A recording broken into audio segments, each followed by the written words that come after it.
fighter making the walk to the cage in the blue corner, Gami.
Please welcome his opponents making the walk to the red corner, Adam Spalding.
And we're back. We've got Gami over in the blue corner wearing the red gloves, and Adam Spalding in the black gloves with the red tick. Spalding, of course, the BKK fighter. His home promotion. Both guys come out throwing nice, clean inside. Gami went low, then went to go high. Nasty leg kick.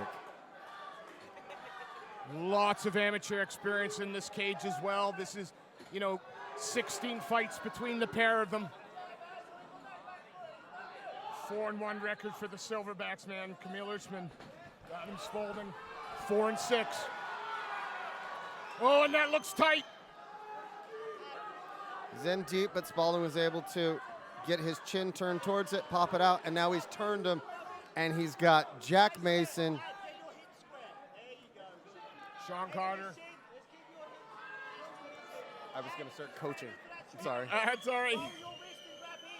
Sorry for that, folks. Working inside the guard now. And one of the things is, Gami's smart because he's got the one arm locked down, so Adam's arm's kind of trapped underneath him. And what Adam wants to do to be able to posture up, he's got to get that arm free, and the only way to do it is swim it out. Gami does not want him to swim that out because as he's trying to do there, he's going to try and throw up a triangle, or because that arm's locked in there, it's a perfect setup for an arm bar. Still working inside the guard. One butterfly in there for Camille now. And he, as you said, starts to bring that guard up high. And that's one of the biggest things is Camille, as he works his hips. If Adam's not head in the game, he will get his head trapped or his arm, because his arm's literally trapped as it is now. Luckily, Usman with a 4-1 record, but no finishes, only one. So only one finish out of 4 fights, whereas Spalding, hopefully this will grow Spalding's confidence. Nice inside leg kick there. Camille's throwing that right hand. His hands are very low, but he's throwing from the hip. He's got his chin tucked, but he's throwing really low. You see Adam's hands are tight. And again, we've talked about this all night. Adam looks to have just a little bit more range, but it's Camille that's finding it. Yeah, I mean, he's also leaping in. So he's coming in, and instead of jumping in, jumping out, he's just coming in and then throwing combinations.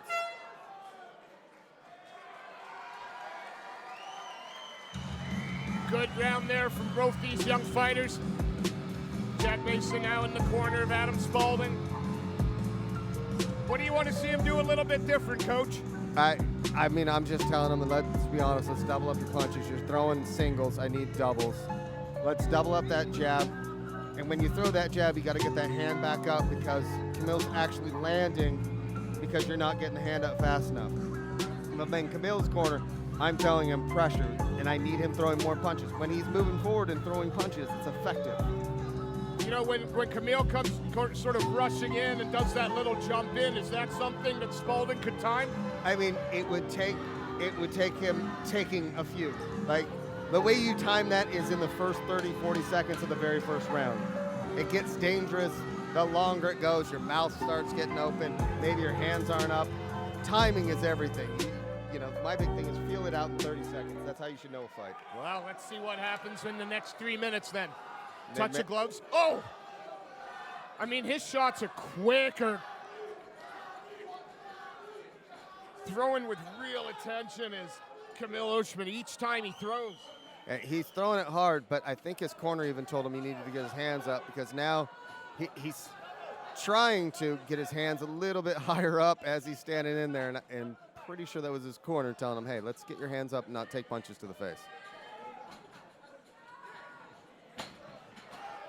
And try to get in on the double leg there to Adam Spalding, but I mean, I'd be screaming to tell him he's got to set those up. Let's set those up with punches or with kicks. Let's not just dive in for him.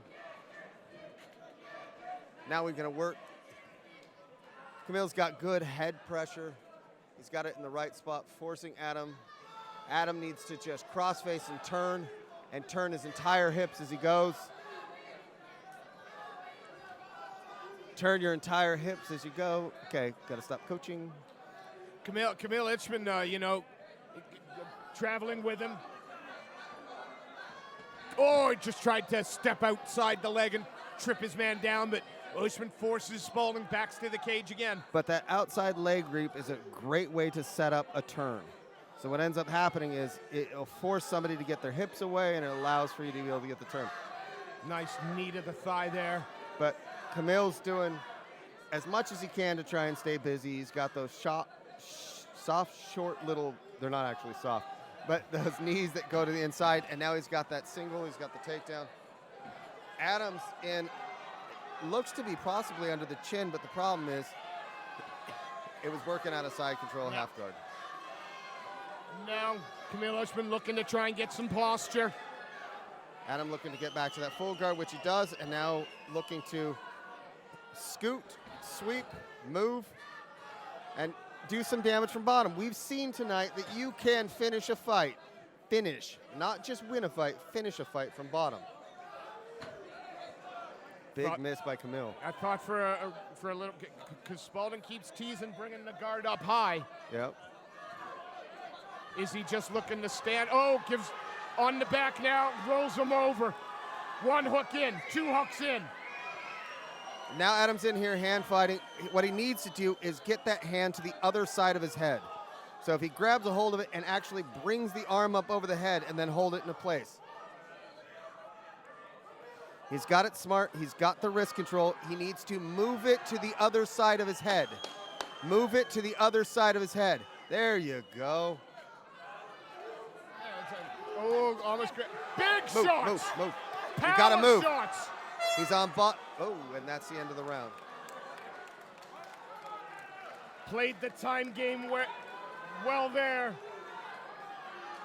If Uchman had been a little more aware of the time, that onslaught might have started a few seconds earlier. Yeah, but one of the things is Camille, it's his job to know what time it is inside the cage. Absolutely. And it's your cornerman's job to tell you.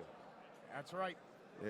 We have very few jobs besides screaming at you, and the other one is actually being able to read a clock. It's not one I'm very good at, and that's why Craig Edwards ends up being the one that holds the clock all the time. He's better at going, oh, them are numbers. Well. So Camille's got to continue to throw out those hard punches when he's inside. Let's work off combinations. Adam's got to look for a finish. Yeah. So he's got to start to look for, can I finish this on my feet or can I submit him? Either way, that's his path to victory, and he has to really concentrate, bite down on the gum shield, and decide which he's going to do. It seemed like he was starting to have a bit of success on his feet, but again, that shot's coming from like halfway across the cage, and Camille is wise to it. And Camille's got the control. Luckily, Adam's able to stand up from here. Now it's a matter of whether or not he can turn Camille. Camille's been successful in this fight on being able to do it. Adams did the right thing there. He shot his hips down, which is basically how you get the turn going. Shoot your hips down and then turn. And he's working one overhook, and a moment ago he had the overhook and the underhook.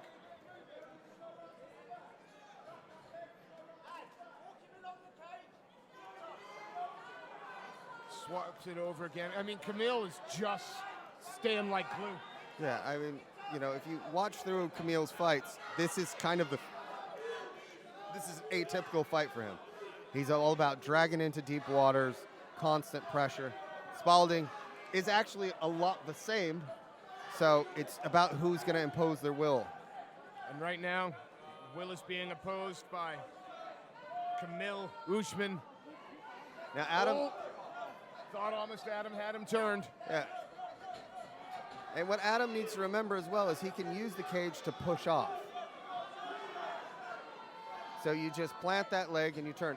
And there he goes. He's going deep. He's underneath the chin. Head's going to pop out, I think.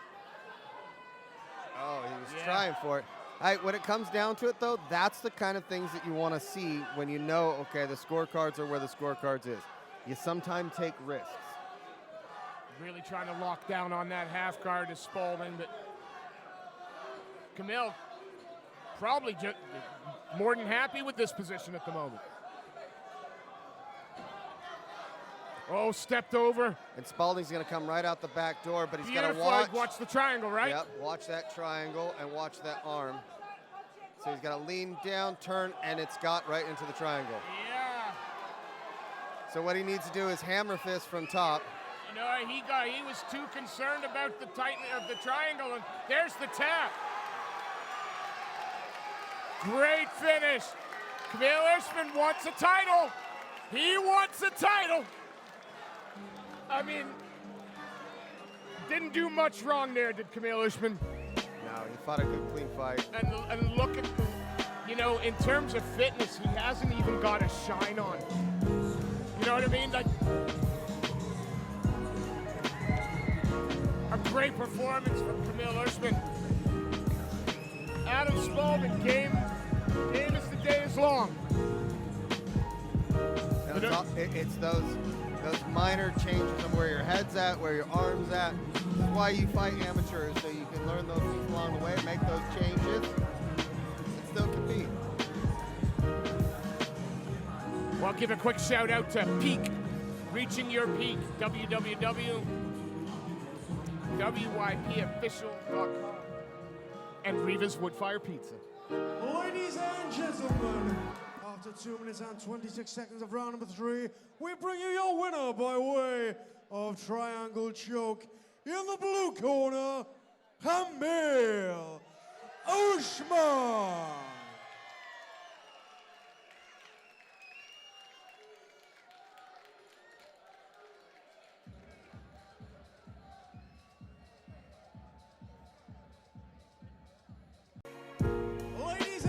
gentlemen, this next bout is for the Cage Warriors Academy Southeast Strawweight title. Please welcome your next fighter, making the walk to the cage in the blue corner. Introducing Chloe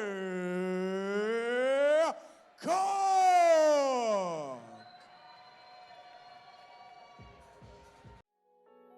My name is Chloe Cook, I'm 2-0 and I'm fighting out of Team Underground MMA. My biggest influence is one of my coaches, Jonathan Haggerty. Just watching him from like a young age as he's like moved up and like seeing that if he can do it, so can I. You get two types of boys in the sport. You get the ones that don't want to hit you because you're a girl and they're not helping me at all. And you also get the ones that hit you way too hard. That's why I'm enjoying it at the moment. There's a lot more girls coming into it. I've now got some female training partners, so it's really helped. Predictions for this fight, I'm seeing a submission, probably a rear naked choke. I feel like my jiu-jitsu is very underrated because I come from a Muay Thai background, so definitely gonna show people that I have a jiu-jitsu side. Don't be disencouraged by the training and how hard it is and all the boys beating you up, because they're making you better. And eventually one day you will be the best.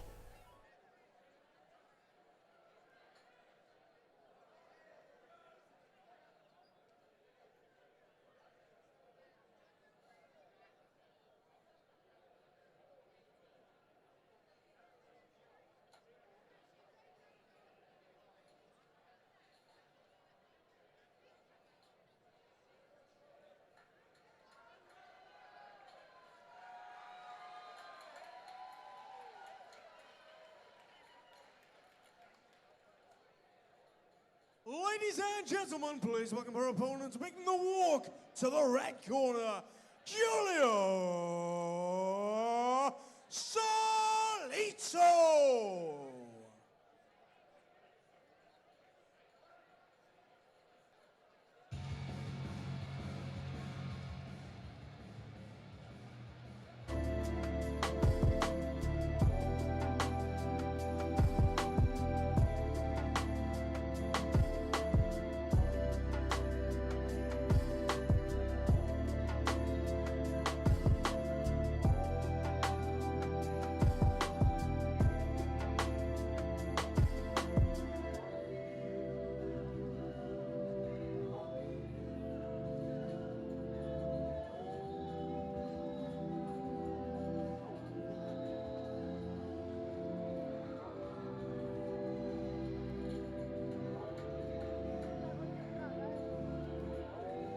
Well, ladies and gentlemen, here we are, fight number 25, and we have a strawweight title fight. Julia Solito fighting out of the red corner in the two-piece black with the little pink trim around the waist. And she takes on Chloe Cook, representing Team Underground, fighting out of the blue corner. And Julia with the clinch straight away. Nice knees to the body. She's looking to get it to the ground, and she has her 3 wins were all by submission.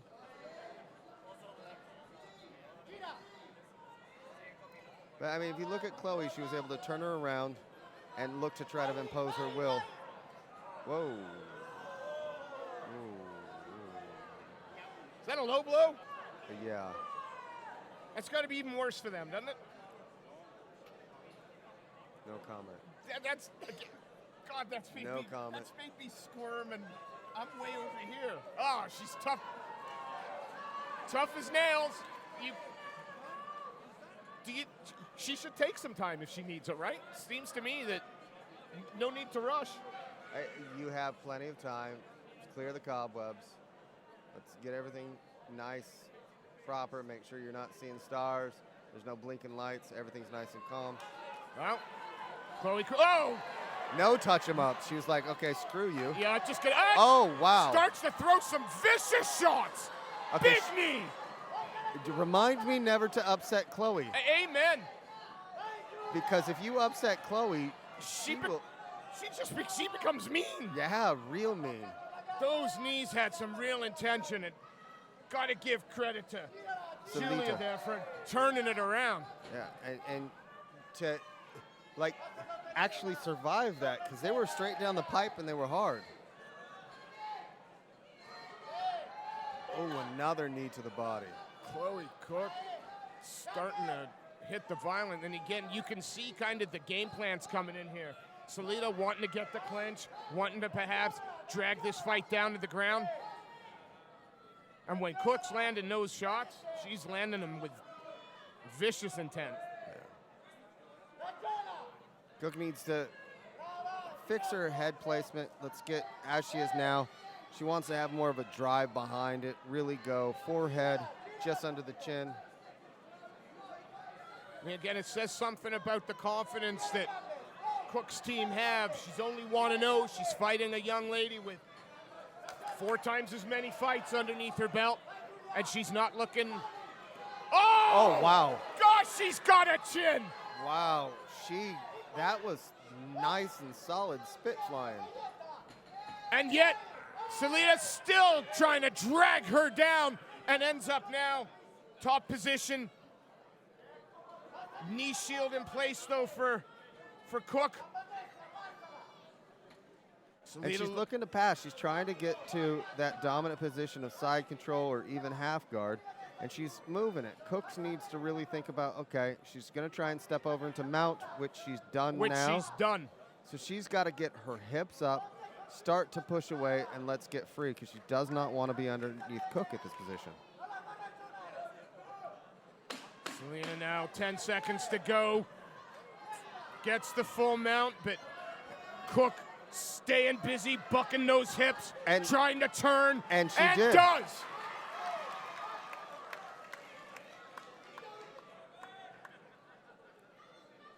It was a great first round, tons of action. Do we need a new air horn, or do we just need someone who knows how to use the air horn? Yeah, it needs to be a lot louder. I didn't even realize the round had come to an end until Marvin Hetty went. Yeah. He's just had to work fine. Just makes it tough for the fighters, tough for the fans. Tough for us, because I'm like, okay, wait, why did they stop it? Yeah, why, what? Well, round 2. So if I'm in Cook's corner, I'm telling her, okay, let's stick with the striking. You're very effective with it. If she does rush in, I want more knees to the body.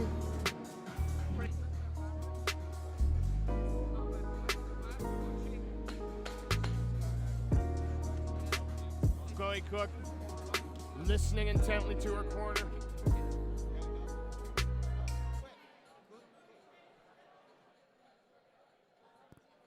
Julia Selena fighting out of the red corner, the black 2-piece with the trim of pink around the waist, taking on Chloe Cook in the Under Armour.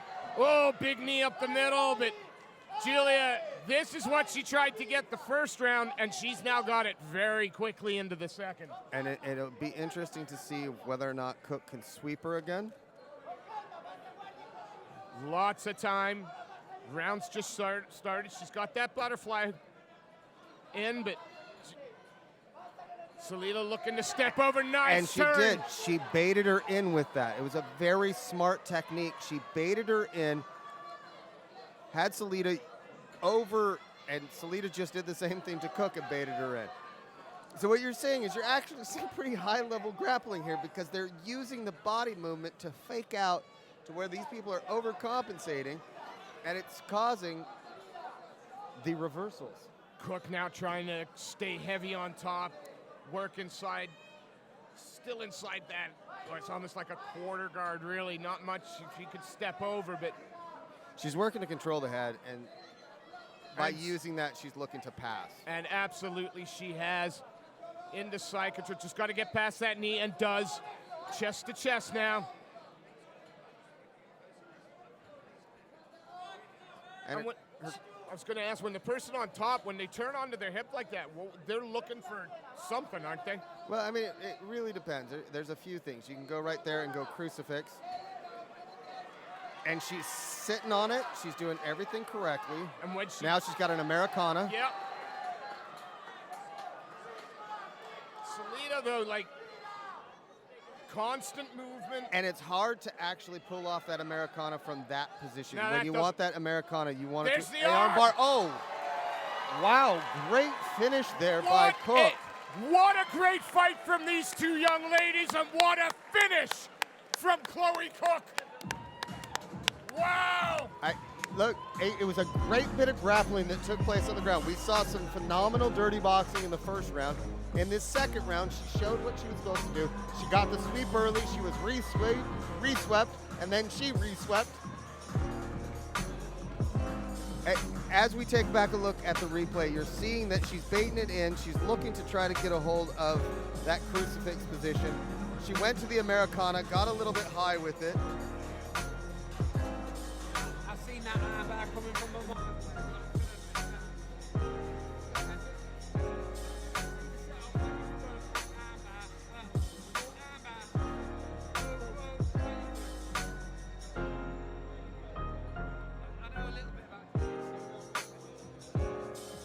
One John McGuire there praising that armbar finish.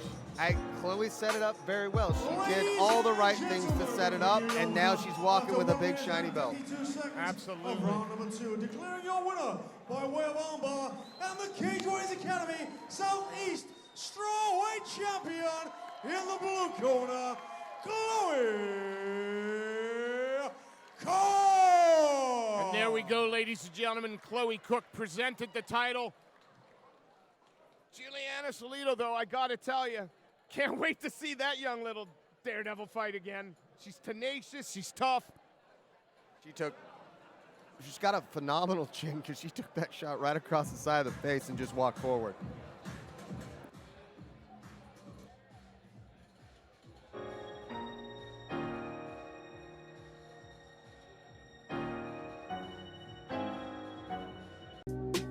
Ladies and gentlemen, this next bout is for the Cage Warriors Academy Southeast welterweight title. Please welcome your first fighter, making the walk to the cage in the blue corner, Mark Harris.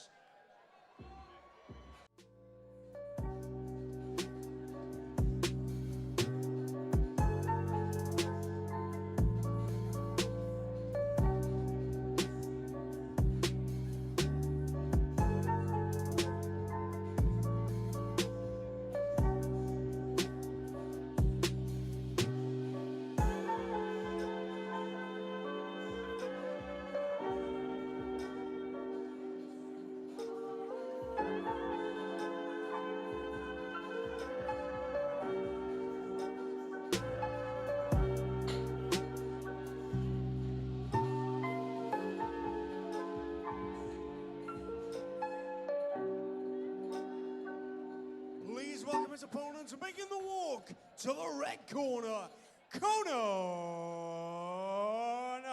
Barbaro.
Okay, yeah, we called it.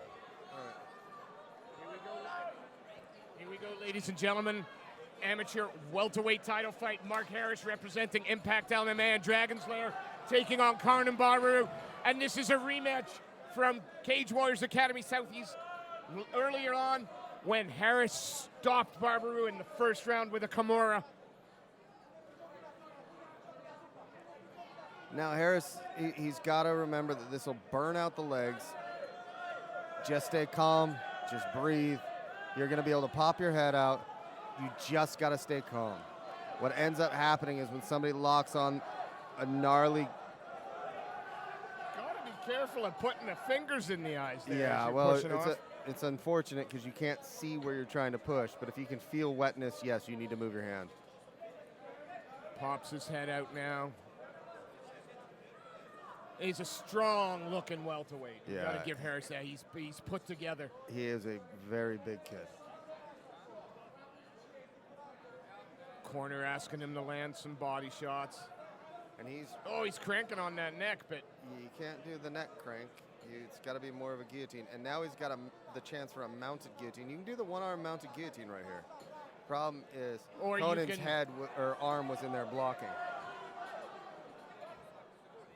Harris not going to give up position. Barber trying real hard. Yeah, I mean, Conan was smart. He started pushing the hips, and he's trying to just bait him into where he can push off one side or the other and get that big muscle mass rolling in one way.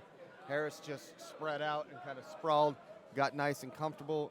That allowed him to not actually fall off. Again, held in there in the half guard, but Is he going for a Americana?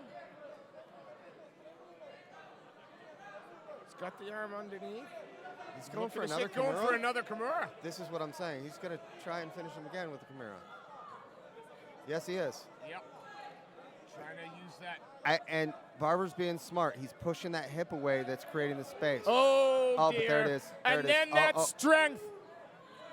Harris uses that strength, steps over the head, and this one's finished, isn't it? If he can get over the head. Barber's been smart. He's actually blocking. He was blocking the step over, which was smart. Great defense there by Barbaro, but still, now I'm going to take full mount and punch you in the face a bit.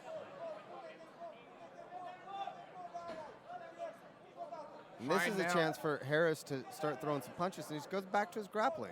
Yeah, looks for the key lock there.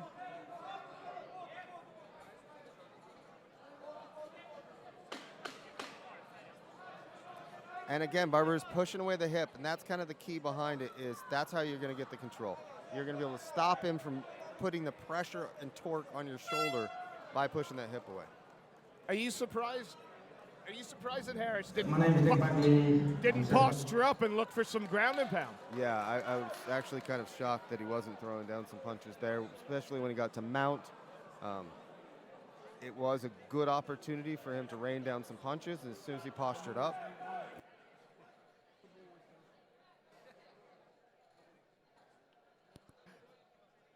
Getting the one in my ear telling me Kimuras don't work very often. Yeah, I know, it's kind of funny. He finishes half of his fights with that. Kimuras. Yeah. Cheeky swine.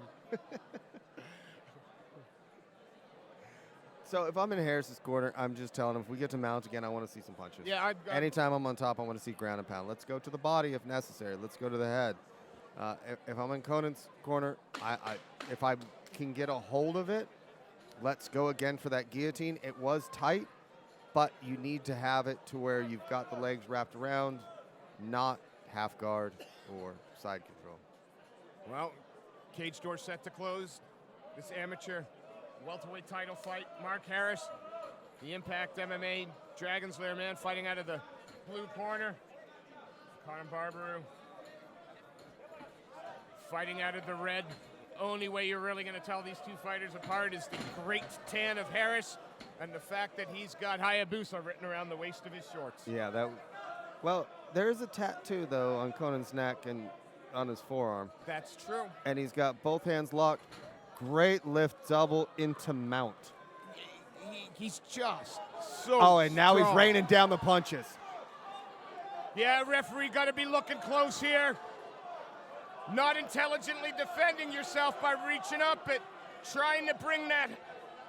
He's trying to Big kick hook. off of the wall, which he did. And that. But is Harris going to punch himself out? Well, now, he's here's not. the thing. Well, yeah, it's pick your shots because none of those are landing. Exactly, so that's just it. That one did. That one did. That one did. That's it. And referee's seen enough, and even the fighter is going, hang on, what? And he just jumped right up. The biggest thing behind it is I'm sorry that it's just a bit early. We watched those shots hit, gloves hit, arms hit. 1 out of every 6 or 7 got through. None of them were concussive. None of them were cutting. It's a title fight. I'm sorry, the fan in me says give him the warning, give him the chance, then get him out. Hi, I'm Nick. One shot hit there out of about 30 shots. Only one shot hit. That's a bad shot. Ladies and gentlemen, we bring you your winner after 1 minute and 1 second of round number 2, declaring your winner by way of TKO and the new Cage Warriors Academy Southeast welterweight champion in the blue corner, Mark Harris.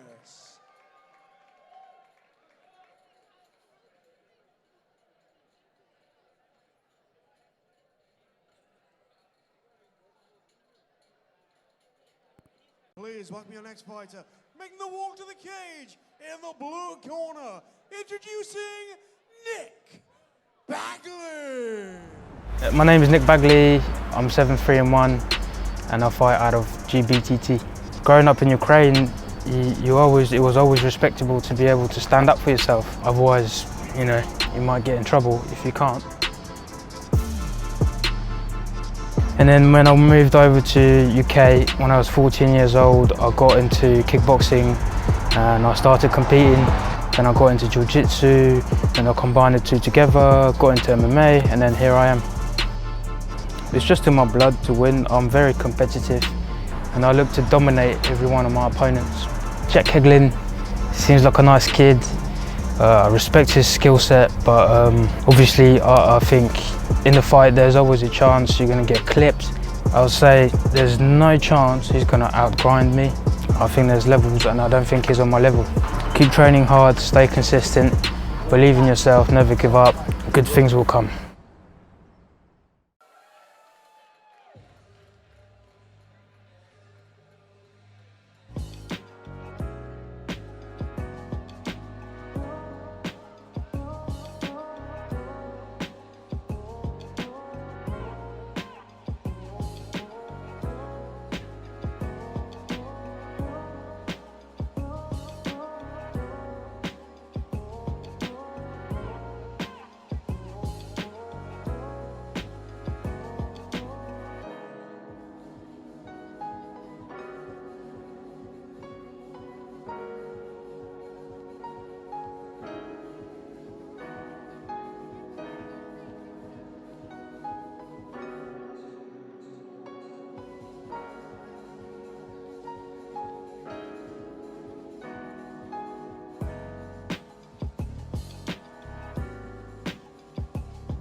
Ladies and gentlemen, please welcome his opponent, making the walk to the red corner, Jack Eaglin. My name is Jack Eaglin. I fight out of Dragon's Lair MMA, and I am 9-4. A lot of people will never know the feeling of going into a cage knowing like it's you or him. Like that mindset is true. You are going in there with the kill or be killed mindset. Coming from where I come from sort of has put a chip on my shoulder because I'm from a small town. There's not a lot. There's nothing really round here. I want to be proven as the best in the world, and you go in there mentally like strong and stuff, you'll blow it out of the water. But if you know you haven't trained, your mental ain't there.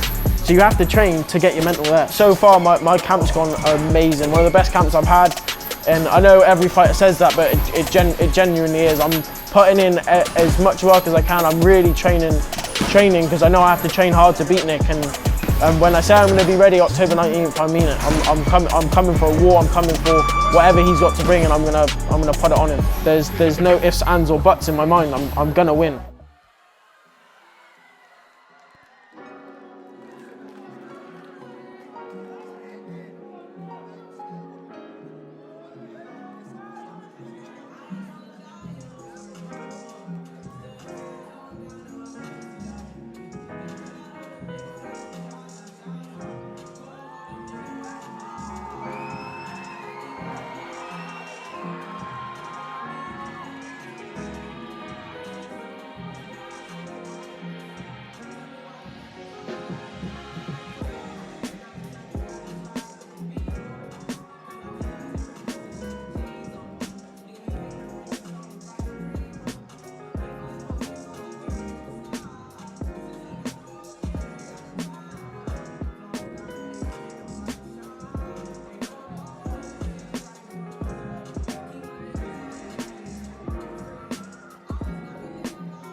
Well, ladies and gentlemen, this one is for the Cage Warriors Academy Southeast Bantamweight Amateur title. Jack Eaglin, the champ, red corner, also the flyweight champion here at Cage Warriors Academy Southeast, and he's taking on Nick Bagley, fighting out of the blue corner. Brad Pickett in his corner, 2 regional titles in his pocket as well. This is going to be good. Yeah, both fighters are solid throughout, whether it be wrestling, as you see from Nick getting that early takedown. And he took that early, he took that early takedown because he ate 2 hard shots from Eaglin at the beginning of the round. And it's smart. One of the biggest things behind it, and both of these fighters will do it, they're gonna play to their strengths. They're so young in this sport and so talented for being so young that they both truly know how to play to their strengths in every one of the fights. And you say young fighters, but we're looking at 21 contests between these two. Exactly. Both of them have some losses on the record. Both of them actually have a 8-win, 4-loss, 6-win, 3-loss record. But that's what you want to see in your amateurs now. Exactly. This is how they become better and prepare themselves for being professional fighters. Now, Nick's being smart here. He's going body, body, head. He's got that half guard. He's doing everything to where there's no reason for him to stand up. He's staying active. He's staying busy. He's from a dominant position. Eaglin's got to just look to figure out a way to get out from the bottom. Absolutely. And as you point out, Nick is staying busy enough that there's no way a referee worth their salt's going to stand. Really? Because he just said, okay, let's see something. I can't. Bagley looking to try and slide that leg out. And I mean, Jack's being smart. He's not taking a ton of damage. Nope. And he's...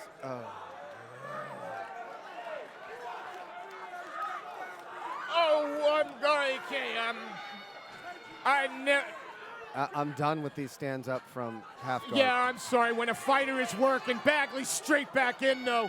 In again on a double. It looks to be that his hands are locked. Yes, they are. And he's now dumped Jack. And Jack's going to try and roll, but good hips by Nick. Great hips by Nick. That was a great drop, though, by Jack, because Jack, as he was going down, knew that he was going and started to try to shift the hips, but these kids are just so young and talented.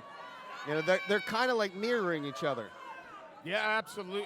We knew this was going to be a competitive fight.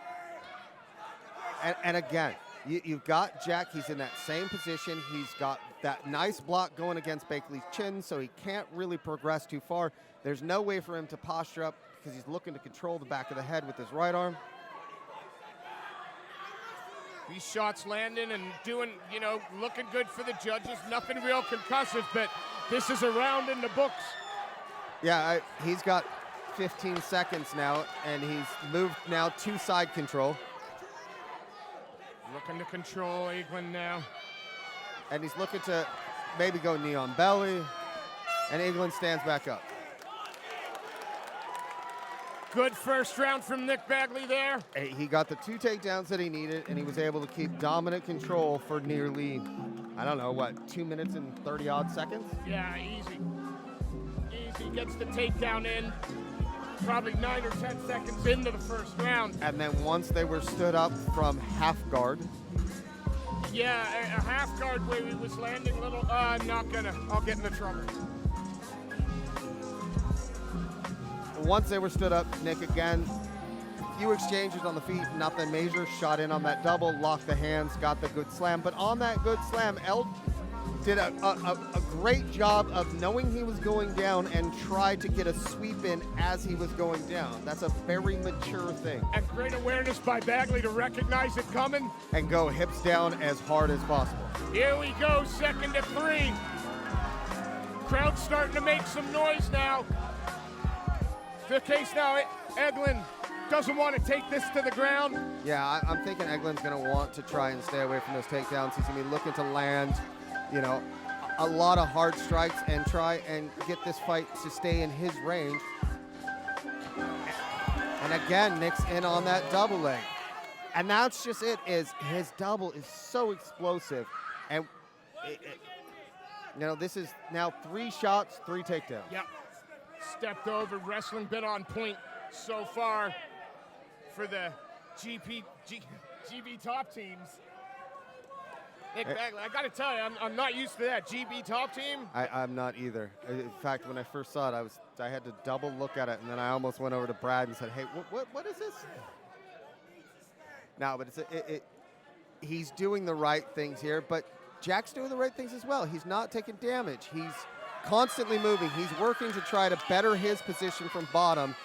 Nick needs to work on something to where he can start to look for a finish or be able to posture up to rain down punches, but it's hard to rain down punches on Eaglin because once you give him a little pressure, he's moving. He's looking for a switch. He's looking for a hip, trying to sweep you. I mean, constant movement off his back, but Nick now inside. And, you know, you can do this for 9 minutes, you've got yourself a title. Yeah, exactly. And one of the things he's got to think about as well is what progression is he going to make here. He just looked up to wanted to see, okay, how far away from the cage is Eaglin's legs? Maybe thinking knee on belly. You don't want to be turned over when you try that knee on belly. Is he going to go all the way deep and go north-south? Right here, this is a chokehold.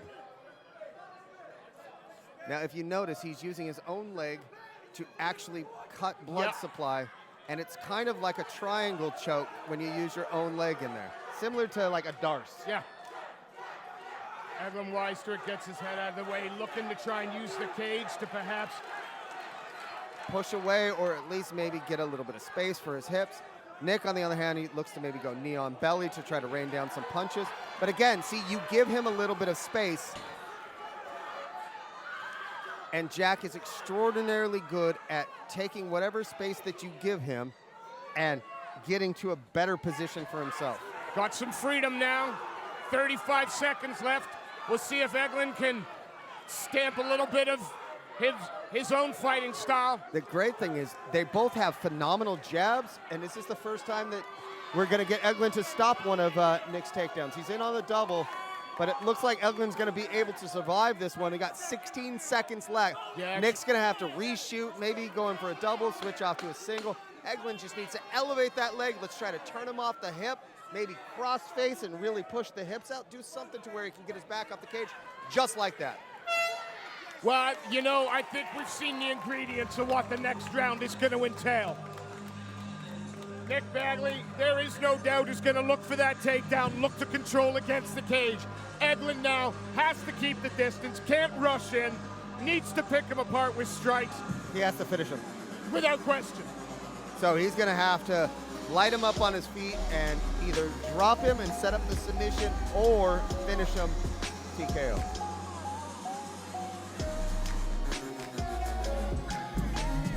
The key, though, is the fight maturity. Will Nick now coast? Does he slow down? Young fighters do this. I can't imagine, no, with someone like Pickett in your corner. I'm just saying, that's the biggest problem. Is that's what Pickett's probably telling him right now, is you haven't won this fight. There's 3 minutes left. You haven't won. The amount of times I've had to tell guys that because they're smoking them in the first 2 rounds, I'm all, if you take 1 second off, you don't want to come back in the room. We will now see if Nick Bagley does take the foot off the gas. Eaglin is game, always dangerous. But so far, Bagley's game plan, the game plan out of GB top team, absolutely on point. Yeah, exactly. He's been extraordinarily successful with running that double. One of the biggest things now is whether or not he can land the strikes necessary to be able to set up what he needs to set up. And maybe it's one of those things as well, is where Eaglin mixes things up. You know, he's changing stances, and that might help out because it might show a different look and be able to get him inside on Nick. Bagley, though, doing all right on the feet as well. Yeah, decent head movement. He's not keeping his head in a straight line, so when he's throwing punches, he's actually posturing off. He's also bringing that hand up when he comes back because they're both sitting low. I don't understand these two great young fighters, and they both fight with their freaking hands around their waist, which I hope both of them hear that and say something to me about it. Landed the shot there, did Bagley. Oh, really nice combo landed by Eaglin. And went to the body. That was a great body shot. Dug that right into the liver. Exactly, and he hit it off of a feint. So he feinted in, and when he feinted in, he went to the body, and now he's going back to that same part of the body with the leg kick. And that's and a great stuff by Eaglin. Bagley shot in, but didn't power through it. And because he didn't power through it, Eaglin was able to just move away. Caught him again and again. Now see, Eaglin's getting cocked. He's not getting cocky, he's getting confident. Absolutely. Confident in his striking. And what that's doing is it's allowing him to do what he needs to do in order to try to finish this fight. You know, I gotta be honest, this is one of those times that I kind of wish we were doing the 5-3s. So do I. Because this has been a close fight. I know it's 2 rounds to 1, but no one's in a clear ascendancy. Exactly, and you never know what could happen because as it is now, Eaglin's starting to peak. Bagley might be starting to wane. Exactly. And that's those championship rounds could make all the difference in this fight. Exactly. What are we down to? 35 seconds left. And now it's a matter of Eaglin needs to put his hand on the gas. So he's got 30 seconds. He needs to actually put his hand on the, just put that pedal to the metal and go. Hard to do that though when Bagley's bull rushed you into the cage. And he's got both his hands locked. And drops you. 15 seconds left. And that right there might have secured the title. He was 2 rounds up, I think for sure. 29-28 wouldn't be an unfair score, but I really, really, really wish we had 2 more rounds of this one. Actually, I would have liked to see this as 3-5s. Fine, I'll take that. 15 minutes, any way you cut it. Evan shaking his head, disappointed. I think he already knows. Good win by Nick Bagley there. Great win.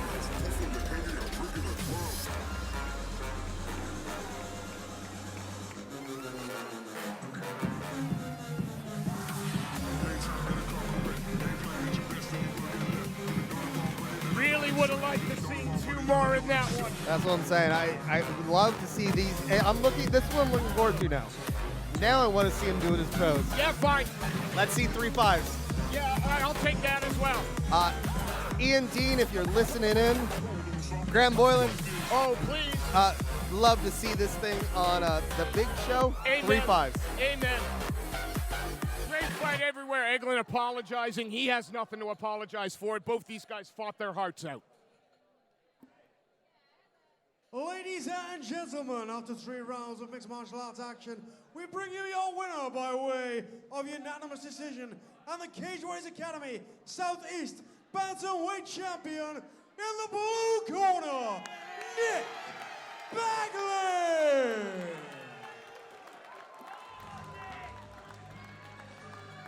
A deserving champion there, Nick Bagley, the Great Britain top team man with the Cage Warriors Academy Southeast title across his shoulder.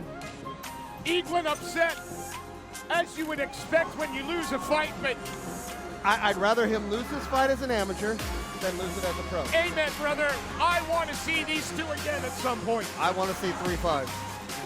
I want to see 5-3.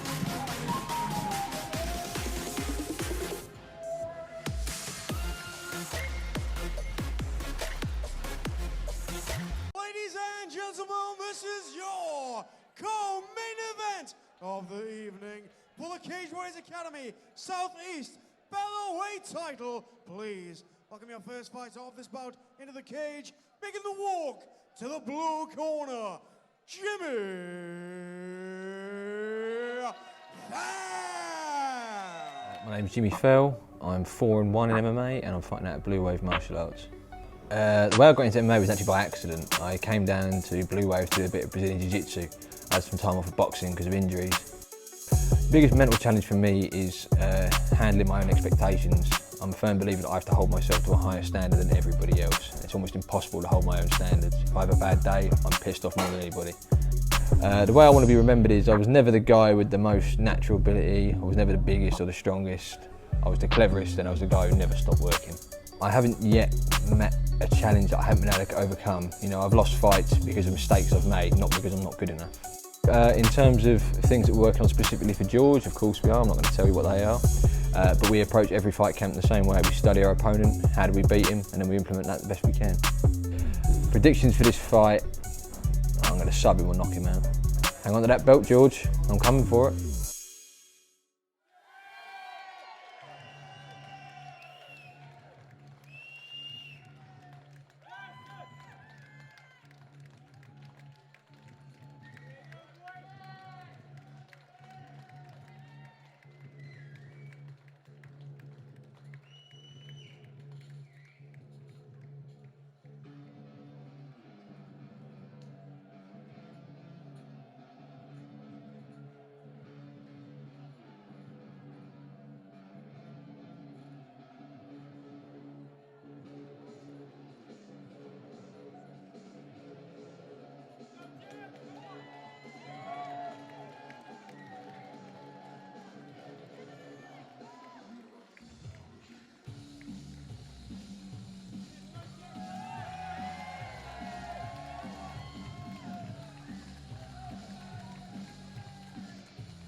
Ladies and gentlemen, please welcome his opponent, making the walk to the red corner. Introducing to you, George Tenasa. My name is George Tenasa, and my record is 6-1, and I'm fighting for BKK Chelmsford. I'm been in MMA for 2 years half. Yeah, I'm doing wrestling for 11 years. I have 16 medals in national championship in Romania, Italy, and British. And yeah, I moved to MMA because it's more intense and more crazy. And I'm like to do this because I'm half crazy. Yeah, actually, about my opponent, you know, I'm watch some fight with him, and it's not bad. And I'm expecting him to try him for taking me down, but I do not have any chance because my wrestling is so good. I heard he wants to change the rules of the fight and to be 5 rounds. He thinks I can go 5 rounds. He's scared of my wrestling, and he's not gonna get what he wants, and I go to smash him.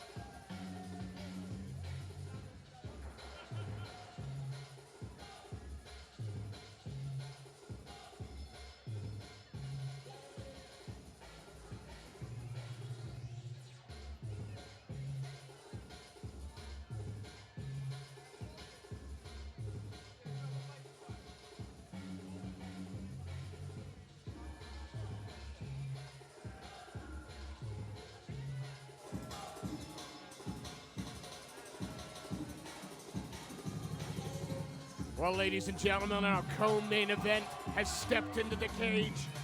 Jimmy Fell, fighting out of the blue corner in the Venom trunks and the amazing chest tattoo. He's challenging BKK's George Tenasa, the current featherweight and lightweight champion. I have to make a correction. It's the George. The George. That's how he refers to himself now. The George. Got it. Jimmy Fell, if he were any more relaxed, he'd be asleep. And George Tenasa, I'm looking forward to this one as well, Nick. It should be a fun fight. Jimmy, he's got a ton of endurance. We've seen him quite a few times, so I think we have a fundamental idea of what to expect. He comes from a great team. George, you've got, you know, crisp striking, and his wrestling is, you know, kind of second to none really in the country right now at his weight class. You know, if there can be any criticism at all leveled at Tenasa, it might be how's his cardio, but over 3 threes, it shouldn't be an issue. And he gets the head and arm takedown to mount. Fell, though, working hard. And gets himself out of dodge. And the George, he had the takedown in his opponent's corner, and he might have just been like, you know what, I don't want to be over here with Fell's corner, who, George knows Fell's corner knows George. Like, there's no... George picking apart the inside of the leg. Just before that had landed a really nice left. He's keeping his hands nice and high, which is good. Beautiful, beautiful drop of level there. Yeah, he just went right ducked under for that double, and again, right into mount. So constantly we're telling the guys, always finish in the most dominant position possible. And if you're getting doubles and landing in mount... Yeah, you can't ask for much more, can you? I don't know. We'll see if he gets stood up from mount. Well, it's not quite full mount yet. Got a like 8th guard on here. And, you happy and now? Now we have full mount. Shots are coming through. And he gets up. Jimmy Fell is as tough as anyone I've ever seen. Well, and Fell, the thing behind it was he baited the George in. George had that takedown, got that mount, and when he got that mount, Fell waited until George was a little bit too high, pushed off the cage, had him overextended. Fell trying to pull his man down and slide round, but Tenasa not having any of it. And again, he's ended up in Fell's guard, which is very dangerous. Fell keeps throwing up arm bars, throwing up triangles. And Tenasa there got himself out of bad position. Bad, horrible throw. I mean, you know, it was an over-under, and Fell was already moving. And phenomenal job by Fell to bait the George into that exact position. Strong hips, a great bridge, and a nice turn. And he's going to finish this round on top. Right in his corner. Let's see if last few seconds, if he can lands a little bit of ground and pound, but wow, if that's not going to keep George Tenasa honest, nothing is. I mean, that's got to be one thing that's hopefully woke him up and said, hey, on these throws, on these takedowns, let's go hips to mat and let's actually finish the takedown. All right? We saw that in the Selena fight. Yep. Every takedown, she was looking at hitting the switch as it went.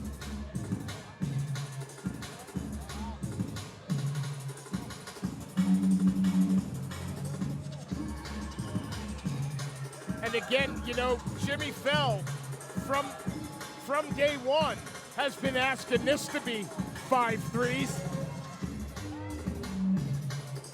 because he thinks he sees a weakness in Tenasa over the 4th and 5th round. I mean, one of the only things is George, he's still a young fighter, and I think that's one of the things that people kind of look at is he's extraordinarily explosive. And because he's extraordinarily explosive, he's using a ton of energy. Oh, wobbled, fell there with a strong left hand. And again, he's in on that double. He's looking to pass. Now he's in his corner. Into side control. He's got crucifix position. But Fell's smart. He's using that wall correctly. See, what George needs to do is literally just lift Fell's head up and turn his entire body. Because as long as he's got his hips and soles of the feet against the cage, he's got something to push off and change position like that. And attempt to roll through. George strong, no. Yes, but he put him right back in that same position. So this is what I'm saying. I understand what he's doing, but in order for it to be more effective, you want to have those feet away from the cage. We just looking at a good old headlock here, yeah, because now he snuck out the back. Yeah. Thought for a moment Fell was going to take the back, but Tenasa wise to that. Yeah, head and arm, and now he's giving up the back on it. And Fell's got a trying to get a hook in. He's got one in. Plenty of time left to work. 1 minute 38 left on that clock. Yeah, George got to protect that chin and look to stand up. Looking to put 2-on-1 now there. The biggest thing is you want to just stand straight up, get your butt as high up in the air as possible. Let's see how high he's actually riding. Build up a tripod base. For Fell, it's continue to do this. Let's throw down punches, try to look to see if that neck opens up. Do you want to flatten him out, or is he just happy throwing shots from here? I mean, he could be happy throwing shots because look what happens. He was able to open it up to try to get that arm underneath the neck. I think he's underneath. Nope. Yeah. Ugh. George was able to hand fight. Still a minute left, though, and we've seen stoppages come quicker than this. Exactly. And a lot of it has to do with watching the back of the head and making sure you don't put yourself in a bad position to where you're punching there. What George needs to worry about is getting his hips to the right position and going high. So what he wants to do is he's got to get his butt up in the air, and he's got to start to move. They will stop this fight if he doesn't start moving. Right now, all of those shots were hitting shoulder and arm. Nothing, but now he's flattened him out. And that's 2, 3, 4, 5, 6. Big shots. If we had another referee in here, this one was over. Yeah. No, without question. This is true. Jimmy Fell having to work perhaps that little bit harder, and great for Tenasa as well, but we've seen stoppages from less than this. Great second round, 1 round apiece, everything to play for. Hey, and I think Tenasa looking a little tired. Well, it could be dejected as well. That's possibly a 10-8 round. It was possibly a stoppage if the right referee. But this is why I'm saying it's possibly a 10-8 round. So you got to look at it and go, okay. Now, George, it's time to step up. It's all about what has he got left in the gas tank. And this is kind of the test that I think Fell really wanted to put him to. Let's wear him out. Let's make him tired and see how he reacts. And now, is George still got 3 minutes in him to go hard? We're going to find out in about 15 seconds. Absolutely, and you would imagine that Jimmy Fell's corner is saying, same again, please.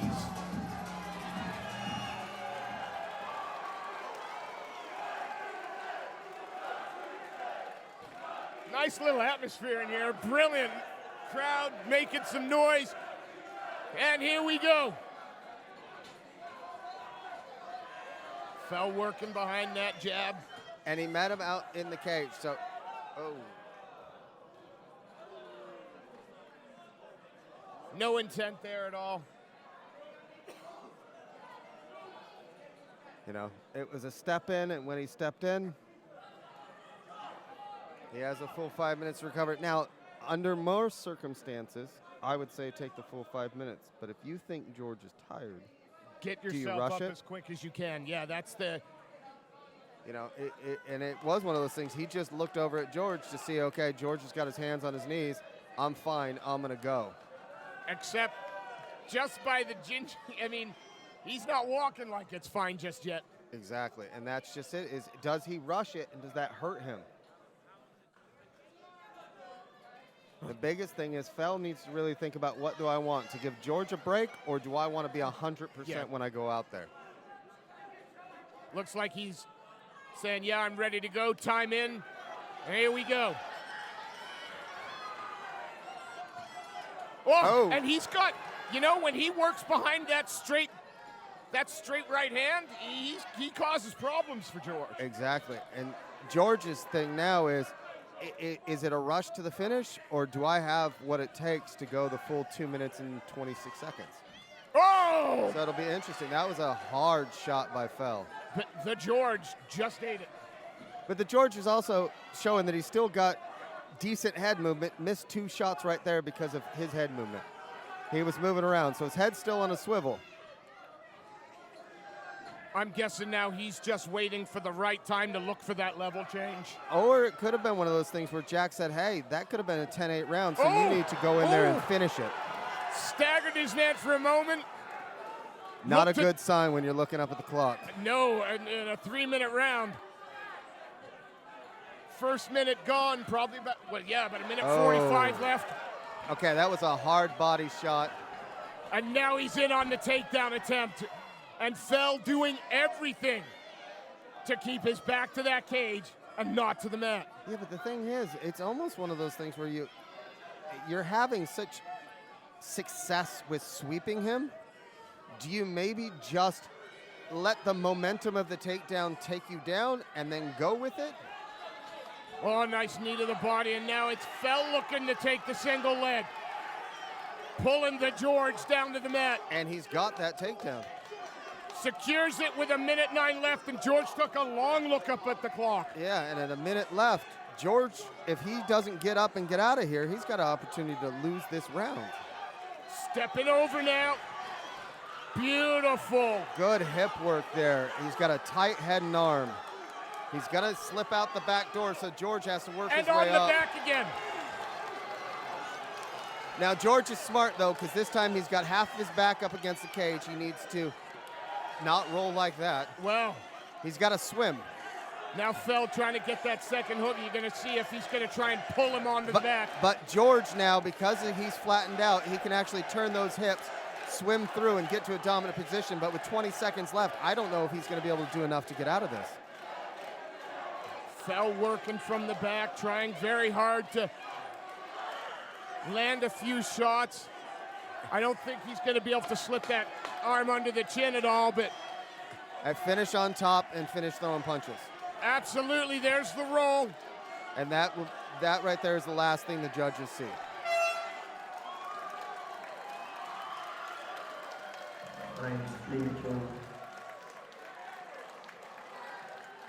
Well, another 3-round war here for a Cage Warriors Academy Southeast title.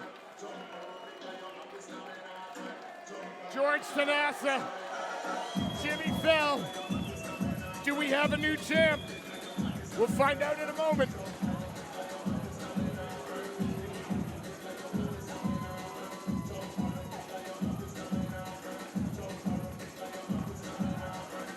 Just body language from the two fighters tells me a story. George looking a little dejected. Give a quick shout out to Whip Street Motors, Scrap Metal and Vehicle Recycling. Fisk Fire Group. Riva, wood fire pizza for any occasion. And don't forget, you can reach your peak by going to www.ryofficial.com.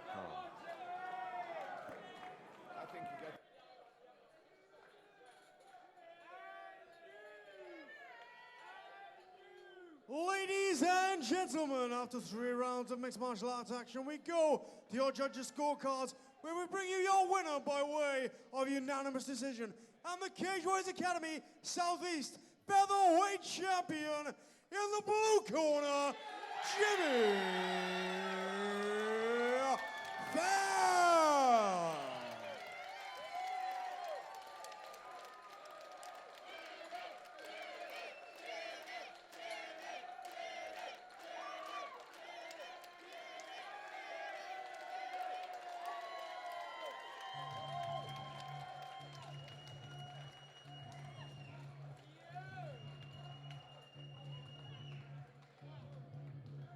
Ladies and gentlemen, this is your main event of the evening. 3 5-minute rounds of professional MMA action. Colchester. Oh, let's throw some leather. Please welcome your first fighter. Bring the walk to the cage in the blue corner, Rico. So my name is Rico Sonnyboy Biggs. My record is 4.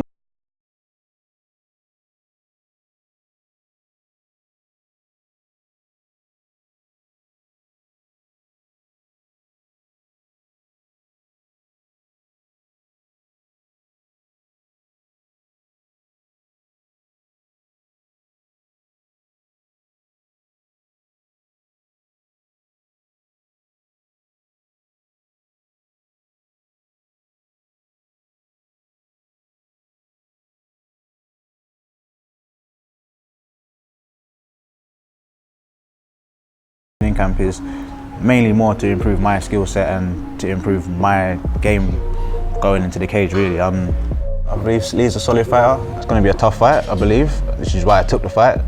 The only prediction I can give is me getting my hand raised at the end. I'll see you then and let's have some fun, brother.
Ladies and gentlemen, please welcome his opponent, making the walk to the cage in the red corner, Lee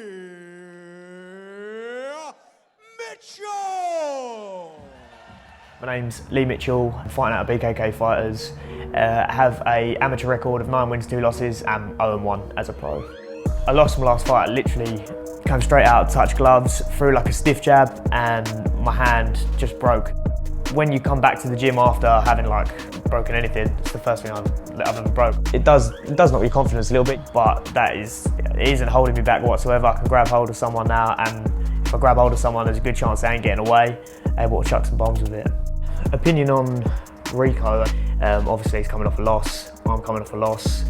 I'm sure it'll be a good fight. Never had a problem with anyone I've fought before, but obviously when it's fight time, it's fight time. We're both, well, I'm going in there to obviously put a stamp on someone else and want to be remembered in the sport as someone who's always in exciting fights. Like, if you ain't putting it in because you want to do it, then why are you really kind of doing it?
Ladies and gentlemen, here we go.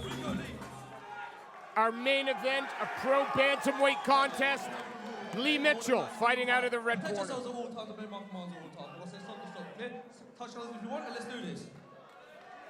Lee Mitchell, BKK fighter, fighting out of the red corner. The Hayabusa shorts, taking on Rico Biggs, representing Pound for Pound Gym, fighting out of the blue corner in the orange tie shorts.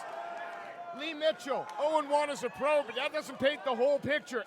8-2 as an amateur, and the Southeast, the Cagewarriors Academy Southeast, former flyweight champion. Yeah, and in his pro debut, it was literally the first punch he threw. He broke his hand in 3 places. Now back and recovered, taking on Rico Biggs, again 4-1. Rico Biggs. Both of these guys are extraordinarily fast. There's tons of movement. This is one where if you blink, you're going to miss something. And you can see, again, the kickboxing game of Rico Biggs. That's what he's wanting to use. And Lee is a beast when it comes to wrestling. Well, got that position now. Going to have to take a little bit of time, not rush, control the position. He's going to work to get the good controls. And remember, this is a pro fight, folks, so we can see some elbows. Taking his time, just consolidating that position. Little elbow to the body there. Pushing his man up into the cage. Now that horrible head pressure, trying to push his man back down. Okay, and now... Ooh, that was a big shot. A lot of what ends up happening is people think, oh, okay, I've got the guard, so I'm in a safe position. But when you're backed up against a cage like that in the guard, you have nowhere to go but to eat punches. Hey, fair play, Biggs. Back up to his feet, but the body lock from Lee Mitchell still there. And good takedown defense, but not enough. And one of the things that you'll notice is Lee, because he's short for this weight class, any weight class, sorry, midget, I can say that. I'm friends with his dad and him. But because he's so short, he has to use a lot more technique to get takedowns when it comes to the weight class that he's competing in. And if you look now, he's really smart when he's on top. He's sitting in good positions. The only time he moves is when he knows it's safe. Steps over. I mean, a nice little scramble from the bottom there for Rico Biggs. And that's just it, is Rico's being smart. He's trying to keep everything up top. And this is what I talked about, those elbows. Elbows don't just cut, they're concussive. Lee happy to, looking again to try and just get a better base to land some of those shots, pushes that arm out. I mean, we're halfway Nice through hammer the first. fist. Oh, he's starting to turtle up a little bit. Biggs tried to work his way out, but One of the things Biggs has got to do is he's got to start to control the head for the posture. Because what's happening is Lee's able to posture up because Biggs isn't holding his head down. and as the position, he's working quite comfortably in the half guard. And he's staying busy enough that there's no reason that he should be stood up. He's landing punches. I mean, not all of these punches are to the point where it's going to finish someone, but it's cumulative. Absolutely, and it's control, and it's eating the clock.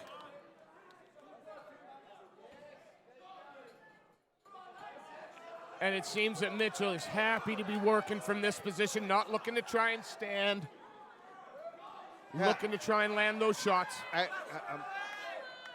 I may be speaking out of turn here, but the whole point behind it is when we're working ground and pound, this is what we do. We sit in half guard, and we work ground and pound, elbows, punches. This is textbook. I'm watching this, and I'm happy. Yeah, I mean, it's a great performance. Dominated the round. And he's staying busy enough to where it's forcing Biggs to continue to move. But again, if Biggs can just reach up, let's grab a hold of the back of the head. Don't worry so much about the punches. Holding the back of the head will stop those punches from coming down. Mitchell now in the north and, well, looked like a north and south position. Now he's underneath for what looks like could be a 5-finger choke, but he's got that front headlock. Trying to roll him. And Biggs did a good move there. He was trying to use his... What a great scramble. And it was a smart scramble, but Lee is holding on tight, and it'll be whether or not Lee can roll through. If he can elevate those legs and roll through, and he's got to bail out. So now we're going to see what Biggs can do on top. Now remember, there's elbows, and he instantly goes for it. And he had a crucifix position there for a second. Good scramble by Mitchell. And Lee is able to finish the round on top.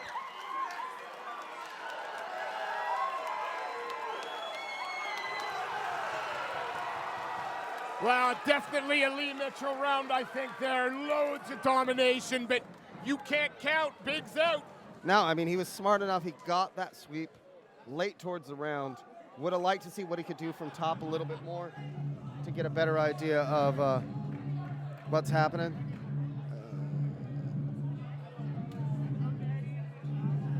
Some of the crowd look particularly concerned for the young man in the BKK corner.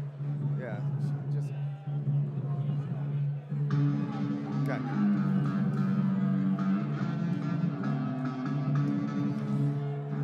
Okay, if I'm in Biggs' corner, I'm telling him, let's not give up that takedown. We spent far too much time on our back. It's not beneficial to us. I've been in Lee's corner, so I know what to tell him. Let's get that takedown. But now I want more elbows from top. I want to stay busy. If we're going to finish this fight with ground and pound, we need to work to finish the fight. Yeah, positional control's not enough. You want to see him be a little more vicious from the top. Yeah, I need to see him really start to land some concussive strikes. Oh, good little hip toss there by Biggs. And, Biggs throwing that jumping knee before that, keeping Mitchell. And now we're going to roll and roll and roll some more. Lee on the single, looking to transition maybe to the dope. Good single leg, and he's holding the leg. He's got to spin towards and then reach back up. This is some good grappling.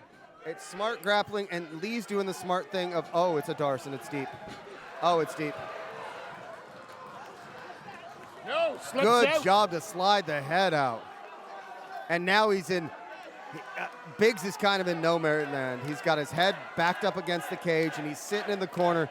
You got Sean, Jack, and Charlie giving instructions on what they want Lee to do. And Lee, again, this is a great position, bad position for Biggs. But is Biggs hunting an arm? Yeah, he's got that arm deep for like a Kimura. Lee's doing everything smart. He's now stepped over. He's got his hands locked underneath. What he needs to do is start just going to the body. He's sitting now on that half guard.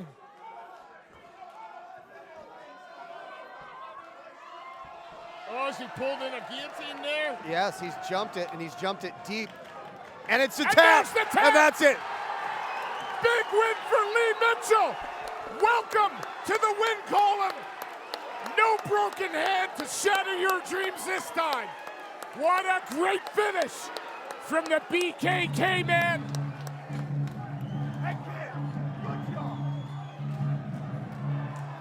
You seem quite pleased with that result. It broke my heart in Lee's first fight when he broke his hand. And to see him come back and fight so clean, so fresh, so clean. That's my boy. That's my boy. That's my boy. Phenomenal performance there from the BKK man. Had to be feeling a little bit of pressure. Main event, hometown. And coming off of that loss was bad because it was a buildup. We had worked for that fight for a very long time, and the very single first punch that was thrown ended his night. So this was a great thing to see. It was phenomenal to see his performance. He did great. Hey, hats off to Biggs. Biggs was tough, held in there, put him in some dangerous positions. Can't say anything negative about the way that Biggs fought. Well, let's turn it over to our MC for the last time tonight to make this one official. And I want to say thank you to everybody for tuning in on Facebook to see Steve and I, or hear Steve and I talk about this. We'll be back at the next BKK. Have a great night. Ladies and gentlemen, we bring you your winner after 1 minute and 31 seconds of round number 2 by way of arm in guillotine. In the red corner, Lee Mitchell.